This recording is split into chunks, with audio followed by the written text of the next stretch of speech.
우리가 로마에 들어가니 바울에게는 자기를 지키는 한 군인과 함께 따로 있게 허락하더라. 감옥에 갇힌 게 아니에요. 사흘 후에 바울이 유대인 중 높은 사람들을 청하여 그들이 모인 후에 이르되 여러분 형제들아 내가 이스라엘 백성이나 우리 조상의 관습을 배척한 일이 없는데 예루살렘에서 로마인의 손에 죄수로 내준 바 되었으니 로마인은 나를 신문하여 죽일 죄목이 없으므로 석방하려 하였으나 유대인들이 반대하기로 내가 마지못하여 가이사에게 상소하며 내 민족을 고발하려는 것이 아니니라. 이러므로 너희를 보고 함께 이야기하려고 청하였으니 이스라엘의 소망으로 말미암아 내가 이 쇠사슬에 매인 바 되었노라.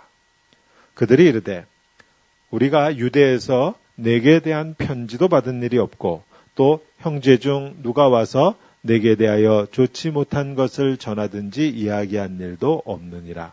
이에 우리가 너의 사상이 어떠한가 듣고자 하니 이 파에 대하여는 무슨 파예요? 예수파, 예수 그리스도파, 나사렛 이단 이런 이름으로 불려지는 이 파에 대하여는 어디서든지 반대를 받는 줄 알기 때문이라 하더라. 그들이 날짜를 정하고 그가 유숙하는 집에 많이 오니 바울이 아침부터 저녁까지 강론하여 하나님의 나라를 증언하고 모세의 율법과 선지자의 말을 가지고 예수에 대하여 권하더라. 그 말을 믿는 사람도 있고 믿지 아니하는 사람도 있어 서로 맞지 아니하여 흩어질 때에 바울이 한 말로 이르되 성령이 선지자 이사야를 통하여 너희 조상들에게 말씀하신 것이 옳도다. 일러스되 이 백성에게 가서 말하기를 너희가 듣기는 들어도 도무지 깨닫지 못하며 보기는 보아도 도무지 알지 못하는도다. 이 백성들의 마음이 우둔하여져서 그 귀로는 둔하게 듣고 그 눈은 감았으니 이는 눈으로 보고 귀로 듣고 마음으로 깨달아 돌아오면 내가 고쳐줄까 함이라 하였으니 그런즉 하나님의 이 구원이 이방인에게로 보내어진 줄 알라 그들은 그것을 들으리라 하더라. 자, 29절은 없고요. 30절하고 31절은 다 같이 한 목소리로 읽습니다.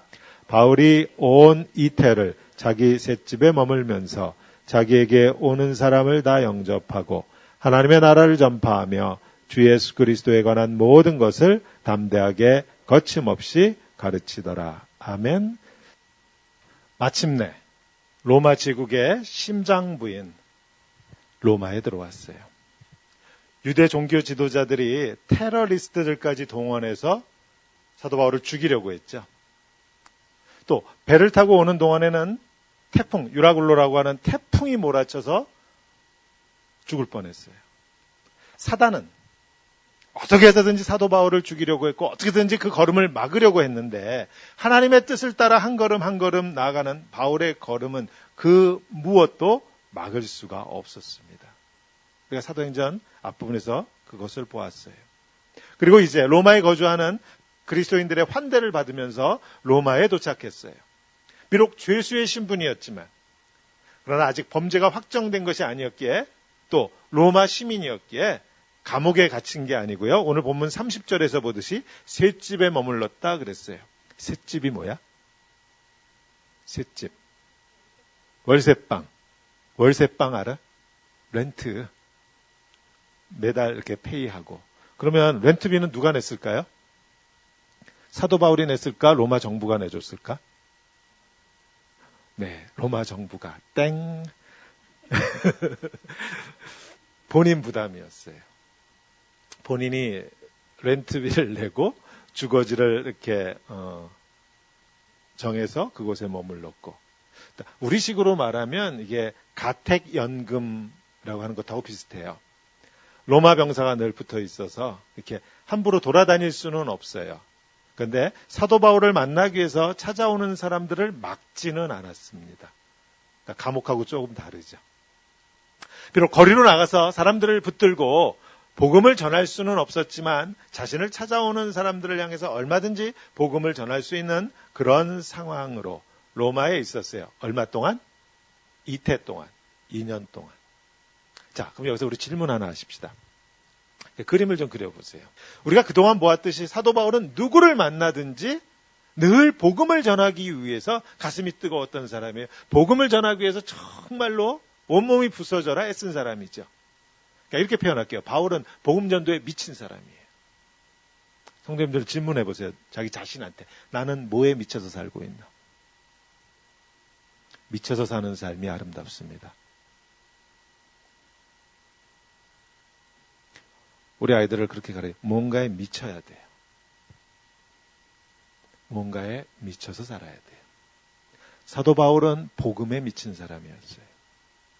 자, 따라서 여기 로마에 들어와서 2년 동안 머무는 이 기간 동안에도 당연히 자신을 찾아오는 그 사람들을 향해서 사도 바울은 복음을 전했을 거예요. 그러면 이 2년의 기간 동안 이 로마에서 바울의 입술에서 선포되어지는 하나님의 말씀 복음을 가장 많이 들은 사람은 누구였을까요? 누가 제일 많이 들었을까? 이게 상상이에요. 성경에 답이 없어요. 기록이 없어요. 그림을 그리는 거예요. 아마도 사도 바울을 하루 종일 붙어가지고 옆에서 감시해야만 했던 이 로마 병사가 아니었을까? 이 사람이 제일 많이 들었을 것 같은 그런 생각이 들어요. 추측이에요. 또 이 사람은 사도 바울의 입술에서 나오는 복음만 들었을 뿐만이 아니고 실제로는 사도 바울이 어떻게 하루하루의 삶을 사는지 바로 옆에서 보았던 사람입니다. 사도 바울을 찾아서 이 셋집을 방문하는 사람들은 찾아와서 함께 대화를 나누는 그 시간의 범위, 그 테두리 안에서만 바울을 보는 거잖아요. 그러나 병사들은 방문객이 오기 전에, 방문객이 떠나간 이후에, 그리고 사도 바울이 혼자 있는 그 시간까지 사도 바울의 일거수일투족을 다 본 사람들이에요.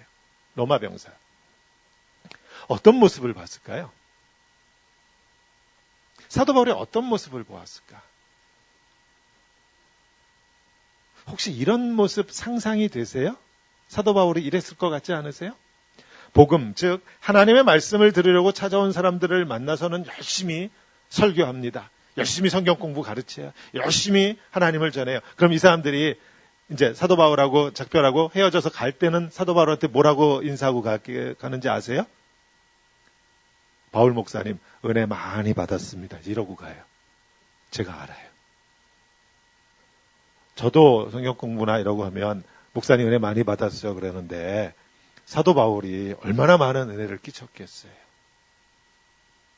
그런데 그 사람들이 다 떠나고 이제 로마 병사 외에는 자신을 보는 사람이 아무도 없는 혼자 있는 그 시간에 혹시라도 사도 바울이 그럽니다. 왜 내가 여기까지 와서 이 고생을 해야 되는지 정말 모르겠어. 그러면서 신세 타령을 한다든지 다른 11 제자 예수님 제자들하고 비교하면서 걔들은 말이야. 지금 어디서 떵떵거리고 부흥 집회하고 있는 거 아니야? 그러면서 제자들을 시기하고 원망하고 왜? 나 혼자 있으니까 아무도 나를 안 보니까 혹시 사도 바울이 혼자 있는 시간에 그러지는 않았을까 하는 상상을 해봐요. 제가 이 상상을 왜 이렇게 잘하겠어요? 저는 그러니까요. 설교할 때 이 십자가만 바라보고 열심히 정말 살 것처럼 제가 그렇게 설교하잖아요. 그러나 저도 이 예배실을 떠나면 혼자 있으면 말씀대로 사는 것, 내 마음을 지키는 것 쉽지 않거든요. 사도 바울은 어땠을까? 자, 빌립보서로 갑니다. 성경 꺼내세요. 빌립보서 4장 11절, 12절, 13절의 말씀이에요. 자, 참고로 말씀드리면 이 빌립보서는요, 바울이 지금 죄수의 신분으로 여기 로마에 2년 동안 있을 때 그때 빌립보에 보낸 편지가 빌립보서예요. 감옥에서 쓴 편지예요. 감옥에서 쓴 편지가 빌립보서 외에도 또 있어요. 그래서 우리가 흔히 옥중서신이다 그럽니다. 옥에서 쓴 편지들이다 그래서요. 이 빌립보서, 그 다음에 에베소서, 그 다음에 골로새서, 그리고 빌레몬서, 빌레몬은 사람 이름이에요. 이렇게 4편의 서신을 우리가 옥중서신이라고 해서 감옥에서 쓴 편지다. 따라서 이 4편의 서신서, 성경을 읽을 때에는요, 항상 염두에 두셔야 돼요. 지금 이 말이 감옥에서 쓴 거지. 이 말이 지금 감옥에서 쓴 거지. 이걸 염두에 두고 읽으셔야 돼요. 편한 데서 여러 사람들로부터 대접받으면서 그런 환경에서 쓴 편지가 아니라는 거예요. 자, 빌립보서 4장 11절 이하. 감옥 안에서 바울이 이렇게 말해요. 다 같이 한 목소리로 읽습니다. 내가 궁핍함으로 말하는 것이 아니니라. 어떠한 형편에든지 나는 자족하기를 배웠노니 나는 비천에 처할 줄도 알고 풍부에 처할 줄도 알아 모든 일 곧 배부름과 배고픔과 풍부와 궁핍에도 처할 줄 아는 일체의 비결을 배웠노라. 내게 능력 주시는 자 안에서 내가 모든 것을 할 수 있느니라. 아멘. 내게 능력 주시는 자 하나님, 우리 주 예수 그리스도 하나님 안에서 내가 모든 것을 할 수 있다. 어떤 거예요? 배고픔과 배부름에 상관없이. 우리는 배고프면 뭘 못하잖아요. 우린 가난하면 뭘 못한다고 그러잖아요. 사도 바울은 그렇게 말 안 합니다. 내 상황과 상관없이 주께서 나와 함께 하시면 내게 능력 주시는 자 안에서 나는 모든 것을 할 수 있다. 어디서 한 말이라고 이게? 감옥 안에서 한 말이라는 게 중요한 거예요. 이거를 오늘 본문과 연결시킬게요. 자, 죄수의 신분으로 재판 날짜는 언제 올지 기약이 없어요. 그래서 2년씩이나 갇혀 있었던 이 사도 바울을 보고 있는 로마 병사의 눈에 이 조그맣고 볼품없는 노인네. 옆에서 얘기를 들어보니까 자기가 잘못한 건 하나도 없어. 억울한 사람이더라고요. 재판을 진행하던 저쪽 팔레스타인의 총독이나 재판관들이 아무런 잘못이 없다는 걸 알았음에도 불구하고 풀어줄 수가 없어. 풀어주면 암살당할 것 같아. 그래서 할 수 없이 로마 황제에게 상소했어요. 이렇게 하는 거 외에는 방법이 없어서. 그렇게 안 했으면 암살당할지도 모르는 그런 억울함을 가지고 있는 이 볼품없는 늙은이. 더군다나 식민지 백성도 아니에요. 로마 시민이에요. 그런데 자기를 찾아온 사람들에게 그 억울함을 늘어놓으면서 신세 한탄을 하는 것도 아니야.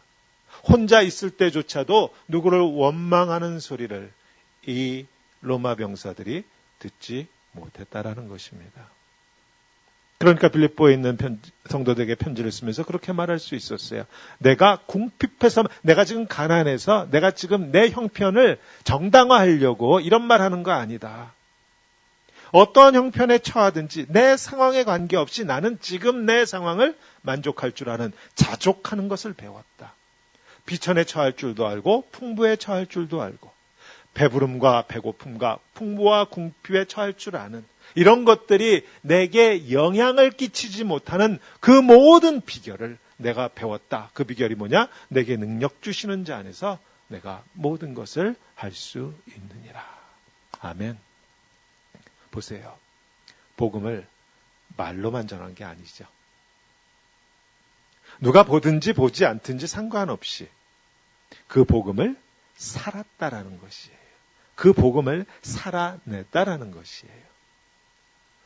이런 상상을 해봅니다.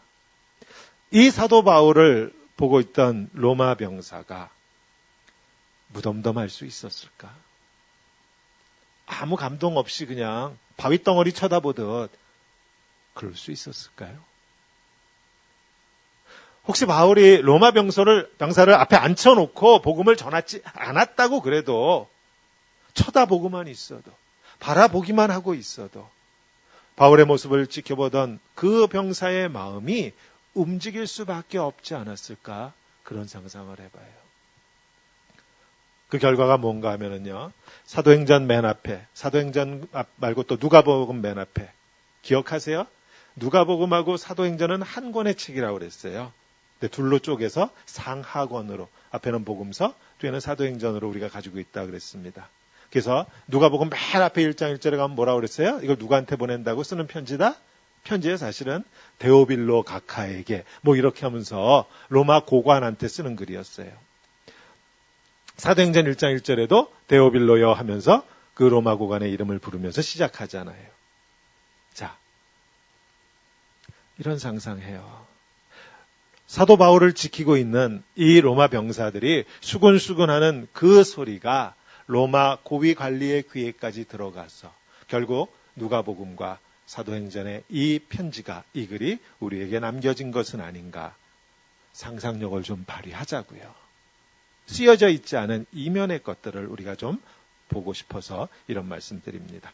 자, 복음, 즉 하나님의 말씀은요, 단순한 지식을 쌓는 게 아니에요. 성경 다 읽고 성경 퀴즈 100점 받을 정도로 지식과 정보를 우리가 가지고 있고 그렇게 쌓는다고 해서 복음을 아는 게 아니라는 것이에요. 복음은 능력이고요. 복음은 삶이에요. 자, 어떻게 그러냐? 이게 어떻게 삶이 될 수 있느냐? 이렇게 설명할게요. 복음은 우리의 심장을 뛰게 합니다. 저 십자가에 예수가 하나님의 아들이다라고 하는 그 복음이 우리의 심장을 뛰게 해요. 그 예수가 내 죄를 위해서 십자가에 죽으셨고 그것을 믿는 자마다 하나님의 자녀가 된다고 선포하는 이 복음의 말씀이요, 우리의 가슴을 뛰게 한다라는 것이에요. 가슴 뛰는 게 뭔지 알아요? 우리 청년들, 가슴이 뛰는 게 뭔지 알아요? 대한민국 짠짠짠짠짠. 그럼 가슴 뛰어 안 뛰어? 애들이 오늘 왜 아침에 이렇게 다 졸아? 독도는 우리 땅. 알아? 무슨 말인지? 정우. 독도는 우리 땅. 독도 알지? 독도는 우리 땅. 자, 보세요. 독도가 한국 땅이라는 사실을 미국 사람도 알 수 있고요. 아프리카 사람도 알 수 있어요. 아니, 우리보다 더 잘 알 수도 있죠. 미국 사람이나 아프리카 사람이 한국의 역사를 공부하고 동아시아의 역사를 공부할 수 있어요. 그래서 한국 사람인 우리보다 더 잘 알아서 박사학위 받고 전문가 될 수 있어요. 그러나 그렇게 해도 그 사람들은 독도는 우리 땅이라고 하는 그 말을 듣고 가슴이 뛰는 일은 없어요. 왜 그럴까요? 이렇게 표현해 봤어요. 독도하고 우리하고는요, 심장으로 연결되어 있어요. 심장으로 연결되어 있어요. 대한민국, 이건 우리의 심장과 연결되어 있는 거죠. 복음, 이건 독도가 한국에 속한 땅이다라고 하는 어떤 정보나 지식이 아니에요. 복음은 우리의 심장과 연결되어 있습니다. 심장이 연결됐다는 건 무슨 뜻이에요? 지금도 시리아나 미들이스트 쪽에 계속해서 테러 있고 계속해서 사람들 죽어나가죠.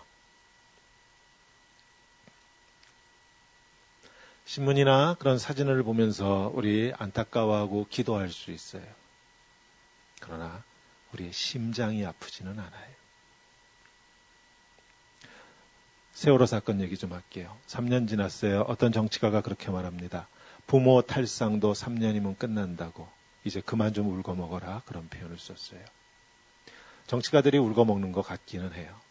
그러나 그 부모의 가슴에서 진실이 밝혀지기 전까지는요, 결국 그 심장이 가라앉을 수가 없죠. 계속 뜁니다. 시리아나 저 멀리 있는 땅에 누군가가 죽어가는 그 사진을 보면서 우리의 심장이 뛰지 않는 건 내 심장과 연결되어 있지 않기 때문이잖아요. 세월호의 아이들은 우리의 심장과 연결되어 있기 때문에 진실이 밝혀지기 전까지는요, 우린 계속 아파할 거고 계속 우리의 심장은 뛸 거예요. 복음은 이렇게 하나님의 역사, 우리 주 예수 그리스도의 저 십자가는요, 우리의 심장과 연결되어 있어요. 그래서 복음은 우리의 가슴을 뛰게 합니다. 이 그리스도인이에요. 저 십자가의 예수 그리스도를 듣고 보면 가슴이 뛰어요. 가슴이 뛰기 때문에 신세한탄을 하고 누군가를 원망하던 어제의 그 삶에서 오늘 돌아설 수 있는 것이에요. 가슴이 뛰면 삶이 변합니다. 아까 우리 아이들 뭔가 미쳐야 된다고 그랬는데요. 가슴이 뛰어야 뭔가 삶의 에너지가 분출해요. 뿜어져 나와요. 삶이 변화돼요. 내가 처해 있는 상황이나 환경에 관계없이 그 모든 상황에서 내게 능력 주시는 자 안에서 내가 모든 것을 할 수 있다고 선포하는 그 복음의 능력을 다 누리는 우리 성도님들의 삶이 되시기를 우리 주님의 이름으로 축원합니다. 아멘. 자, 이제 사도행전 맨 마지막 두 구절로 갈게요. 사도 바울이 여기 로마에 왔을 때 나이가 약 60세 정도였을 것으로 학자들은 추측합니다. 60살이면 환갑. 요즘이야 안 그렇지만 얼마 전까지만 해도 한국에서요. 60이면 이제 떠날 때가 다 됐다고 그랬잖아요. 환갑. 환갑이 다 된 키도 작고 볼품없는 노인네. 사도 바울 얘기예요. 온몸에 매를 맞아서 터진 그 흉터 자국으로 가득한 늙은이. 이 초라한 노인네가 로마에 갇혀 있었던 이 2년 동안 그를 찾아오는 사람들, 그를 만나기 위해서 오는 사람들에게 무슨 말을 했는지 사도행전 마지막 두 구절은 이렇게 기록하고 있습니다. 하나님의 나라를 전파하며, 이 단어가 케루소라고 하는 헬라어로 기록되어 있는데요. 이게 선포한다는 뜻이에요, 원래는. 그러니까 정확하게 번역하면 하나님의 나라를 선포하며. 이게 첫 번째 한 일이에요. 두 번째, 주 예수 그리스도에 관한 모든 것을 담대하게 거침없이의 뜻은 방해받지 않았다는 뜻이에요. 가르치더라. 이 두 가지를 했다고 사도 바울이 두 가지를 했다고 사도행전이 기록하고 있어요. 이렇게 해서 사도행전이 끝납니다. 자, 하나님의 나라를 전파했대요. 그래서 전파했다, 선포했다. 자, 교회 몇 년 다니면 선포한다라는 말 많이 듣죠. 하나님의 말씀이 선포되었다. 이런 말 많이 들어요. 목사님은 하나님의 말씀을 선포하는 사람이야. 뭐 이런 말 많이 들어요. 자, 전파가 아니고 선포다 그랬는데 선포하는 게 어떤 행위인지 이렇게 설명하실 수 있어요? 선포한다. 선포한다라고 하는 말은요. 듣는 사람, 상대방의 동의나 이해를 구하는 것이 아니에요. 쉽게 설명하면 하나님께서 말씀으로 천지를 창조하셨습니다라고 성경이 선포해요. 하나님이 말씀으로 천지를 창조하셨습니다. 듣는 사람이 믿거나 말거나 이해하거나 말거나 선포해요. 하나님의 아들 예수 그리스도가 동정녀의 몸을 통해서 이 땅에 오셨습니다. 선포합니다. 우리의 이해를 구하지 않아요. 그 십자가의 예수가 죽은 지 3일 만에 다시 살아나셨습니다. 이렇게 선포해요. 듣는 사람들의 이해 여부와 상관없이 성경은 하나님의 말씀, 하나님을 선포해요. 듣는 사람들로 하여금 잘 이해하게 하기 위해서 이렇게 저렇게 설명하고 성경은 그런 노력을 하지 않아요. 그냥 선포합니다. 목사가 예배 가운데 하는 이 설교 역시도 하나님의 말씀을 선포하는 행위예요. 따라서 성경 공부 시간에는 제가 질문도 받고 대답도 하고 논쟁도 하고 얼마든지 그러죠. 그러나 예배 가운데 설교 시간에는 제가 질문 안 받죠. 성도님들도 질문할 생각도 안 하죠. 왜? 이 시간은 선포되어지는 하나님의 말씀을 듣는 시간이에요. 토론하는 시간이 아니거든요. 물론 질문 있으면 나중에 하시면 돼요. 예배 끝나고. 자, 사도 바울이 2년 동안 이걸 했어요. 로마에 갇혀 있으면서 자기를 찾아오는 사람들에게 하나님의 나라를 선포했어요. 즉 하나님을 선포했어요. 이해하거나 말거나. 하나님은 이런 분이시다. 하나님의 나라는 이런 나라다. 선포했어요. 그걸 누가 들었다고요? 옆에 있는 로마 군인이 들었어요. 귀가 따갑도록. 설명하는 것 중요해요. 가르치는 것 중요해요. 그러나 복음은 기본적으로 선포되는 하나님의 말씀입니다. 우리의 이해나 우리의 동의를 구하지 않아요, 하나님이. 근데 이 선포를 사도 바울만 하는 것이 아니고요. 목사들만 하는 게 아니고요. 또 누가 해요? 그리스도인 우리 모두가 하는 거예요. 우리 모두가 하는 거예요.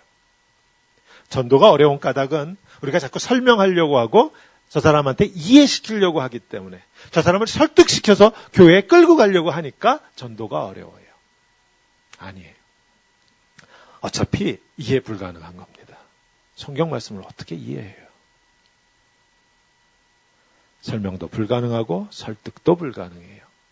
그런데 우리의 입술에서 터져 나오는 그 하나님의 말씀이 선포되어질 때 이상한 일들이 일어난다라는 것이에요. 우리가 엄마 뱃속부터 교회 다닌 분도 이 자리에 있겠지만 누군가 나를 전도했고 하여튼 무언가 듣고 이 자리에 온 우리는요. 그 말씀을 100% 다 이해해서 온 것도 아니고요. 그 말씀이 합리적이라고 그래서 설득당해서 온 것도 아니죠. 믿어졌어요. 선포되어지는 말씀이 믿어져요. 그건 하나님이 하시는 일이에요. 따라서 두려워하지 마시고 하나님께서 천지를 창조하셨습니다. 선포하십시오. 저 십자가에 죽은 예수가 하나님의 아들, 즉 하나님이십니다. 선포하세요. 저 하나님께서 내 죄를 사해 주시려고 자기 아들을 십자가에 못 박았다고 선포하십시오. 그 예수가 3일 만에 다시 살아나셨고 구원은 오직 예수 그리스도를 통해서 온다고 선포하십시오. 두려워하지 마세요. 듣는 사람의 심장을, 듣는 사람의 마음을 움직이시는 분은요, 우리의 합리적인 설명이 아니고 하나님께서 하시는 신비한 일이에요. 자, 그리고 또 무엇을 했나 보세요, 사도 바울이. 하나님의 나라를 선포했고, 두 번째, 주 예수 그리스도에 관한 모든 것을 가르쳤답니다. 자, 보세요. 좀 이상하지 않아요? 설명이나 이해에 관계없이 선포한 게 있는데, 이 선포한 게 뭐예요? 하나님의 나라, 즉 하나님이에요. 하나님을 선포했어요. 이해에 관계없이 하나님을 선포했어요. 근데 이 하나님을 선포하고 하나님의 나라를 선포하고 이 하나님의 나라를 설명할 때에는 하나님을 설명하거나 하나님의 나라를 설명한 것이 아니고 누구를? 주 예수 그리스도에 관한 모든 것을 가르쳤다 그럽니다. 이게 어떻게 연결되느냐 하는 거예요. 하나님의 나라, 하나님을 선포했는데 가르치기는 예수를 가르쳤대요. 하나님을 가르친 게 아니고. 자, 이게 무슨 뜻인가 하면 하나님을 아는, 하나님의 나라를 우리가 볼 수 있는 그 유일한 길이 예수 그리스도를 통해서다 이런 뜻이에요. 이렇게 설명할게요. 프리즘이라고 알죠? 프리즘. 이렇게 삼각형으로 옛날에 우리 학교 다닐 때 동네 학교 앞에 문방구에서 사가지고 프리즘에 이렇게 빛을 비추면 벽에 빨주, 노초, 파남보 외에 다른 색깔도 물론 있을 수 있겠지만 우리는 그걸 보면서 와, 빛도 색깔이 있다라는 걸 배웠어요. 프리즘을 통과하기 전에 우리는 빛이 색깔이 있다라는 것은 생각도 못했는데 태양을 바라보면 태양에서 오는 빛이 색깔이 있을 거라고는 상상도 못했죠. 무지개를 보면서 저게 뭔가 그랬는데 프리즘을 통과하니까 빛이 색깔이 있더라고요. 하나님의 나라도 이와 유사합니다. 하나님의 나라, 하나님의 역사, 하나님이라고 하는 그분, 이 하나님을 예수 그리스도라고 하는 이 프리즘을 통하지 않고서는요, 볼 수 없다라는 것이에요. 예수 그리스도라고 하는 하나님의 아들을 이 프리즘을 통해서 보면 하나님의 나라가 우리 앞에 활짝 펼쳐진다라는 것이에요. 그래서 선포는 하나님의 나라, 하나님을 선포했는데 가르치기는 예수를 가르칩니다. 오늘 우리가 하는 게 그거잖아요. 하나님의 나라를 배우는데 우리는 계속해서 예수 그리스도를 배워요. 자, 간단하게 예를 들어볼게요. 구약 성경에 보면은 이스라엘 백성들이 애굽에서 출애굽할 때 뭐 했어요? 어린 양을 잡아가지고 그 피로 뭐로 했어요? 문설주와 문지방의 문에는 시뻘겋게 칠했어요, 피를. 모세가 그랬죠. 이렇게 하면 어떻게 된다? 장자가 죽지 않는다. 죽음의 사자가 건너뛰어 다른 집으로 간다. 피 안 칠한 집으로 가서 그 집의 장자는 다 죽는다. 이 사건이 있었어요. 하나님께서 자기 백성들을 애굽의 노예 상태에서 해방시킨 하나님의 나라의 해방의 역사예요. 근데 이 유월절 사건이 도대체 무슨 의미인지, 무슨 뜻인지, 왜 하나님은 백성들 애굽에서 나오게 하시면서 왜 피는 또 문에다 그렇게 바르게 하셨는지, 이 피가 무슨 뜻인지 이걸 이해하려면 예수 그리스도라고 하는 프리즘을 통해서 봐야만 된다라는 것이에요. 예수 그리스도가 바로 유월절 어린 양이었죠. 그 피가 발라져 있으면 죽음의 사자가 그냥 지나가는데 저 십자가의 예수 그리스도의 보혈을 그러니 어디다 발라야 돼요? 우리의 문지방과 우리의 문설주에 발라야 돼요. 여기에요. 우리의 가슴에 우리 주 예수 그리스도의 보혈로 시뻘겋게 칠해놔요. 그러면 죽음의 사자가 들어오지 않아 건너뛰어가. 이것이 구원이에요. 이렇게 하나님의 나라, 하나님의 역사, 하나님의 모든 것은 예수 그리스도라고 하는 프리즘을 통해서 볼 수 있다. 그래서 사도 바울은 2년 동안 갇혀 있으면서 이걸 했어요. 하나님의 나라를 선포했고 그 선포된 하나님의 나라를 예수 그리스도라고 하는 프리즘을 통해서 보여주고 설명하고 가르치고. 그런데 이 사역을 어떻게 했는가 하면은요, 참 이 성경 재밌어. 담대하게 했대요. 그리고 또 한마디를 했죠. 거침없이 했답니다. 오늘 설교 제목이에요. 거침없이. 그런가 하면 헬라어 성경을 보면, 원문을 보면은요, 이 단어 순서가 좀 이상해요. 31절 말씀에서 이 맨 마지막 단어가 뭔가 하면은요, 거침없이라고 번역된 바로 이 단어가 맨 마지막 단어예요. 우리식으로 얘기하면 동사가 아니에요. 그러니까 이렇게 번역해야 돼요, 사실은.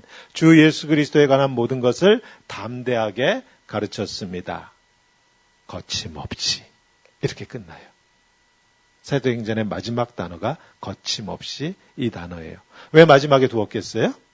강조하려고 그랬겠죠. 그만큼 중요한 뜻이니까. 영어로 unhindered, 방해받지 않았다라는 뜻이에요. 뭐가 사도 바울을 방해할 수 있었을까요? 하나님의 나라를 선포하고 주 예수 그리스도를 가르치는데 사도 바울을 방해할 수 있는 어떤 이유나 환경이 있었을까 생각해 보는데, 죄수라고 하는 그 신분이 복음을 선포하고 가르치는데 방해되지 않았을까요? 성도님들은 감옥에 갇힌 목사 찾아가서 설교 들으시려고 하실까요? 죄수라고 하는 신분. 분명히 하나님 나라를 선포하고 예수 그리스도를 가르치는데 걸림돌로 작용할 수 있었어요. 그런데 그렇지 않았다라는 것입니다. 방해받지 않았어요. 성도님들은 어떠세요? 새방에 초라하게 있는 저 늙은이. 저 사람이 가르치는 하나님의 나라 듣고 싶을까요? 제가 이런 생각해봐요. 유명한 목사님들, 큰 교회 목사님들이 하는 성경 공부에는 사람들이 돈도 내고 오고요. 1대1로 하는 것도 아니고 수십 명, 수백 명 앉혀놓고 마이크 잡고 하는데도 사람들이 막 몰려가는데, 조그만 교회 목사님이 얼굴과 얼굴을 맞대고 밥도 줘가면서 성경 공부한다고 그러는데도 왜 안 오는지 모르겠어요. 새방에 초라하게 살고 있다라고 하는 그 환경이 분명 하나님의 나라를 선포하고 가르치는데 걸림돌로 작용할 수 있었어요. 근데 그렇지 않았답니다. 온몸이 매에 맞은 흉터로 끔찍했어요. 온몸이 쑤시지 않는 데가 없었을 테 그런 육체적인 악조건을 가지고 있었음에도 불구하고 하나님의 나라를 선포하고 가르치는데 방해가 되지 않았다는 거예요. 저는 이게 사도 바울과 우리의 근본적인 차이라고 생각합니다.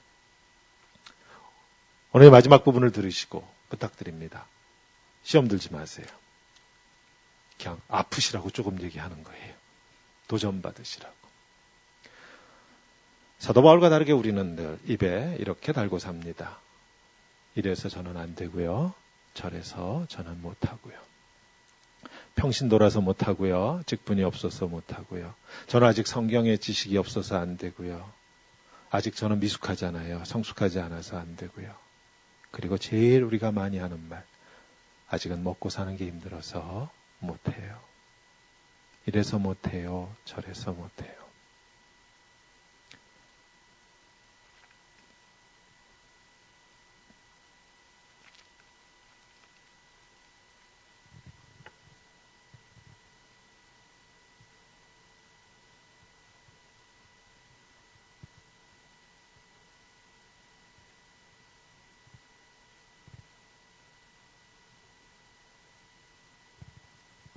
마음이 조금 아픈데 계속하겠습니다.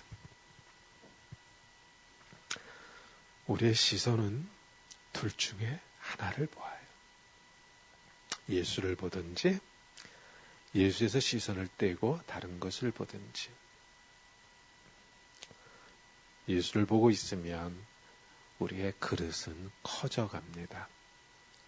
그러나 예수에게서 시선을 떼고 내 상황에 시선을 맞추면 우리의 존재의 그릇은 쪼그라들어요.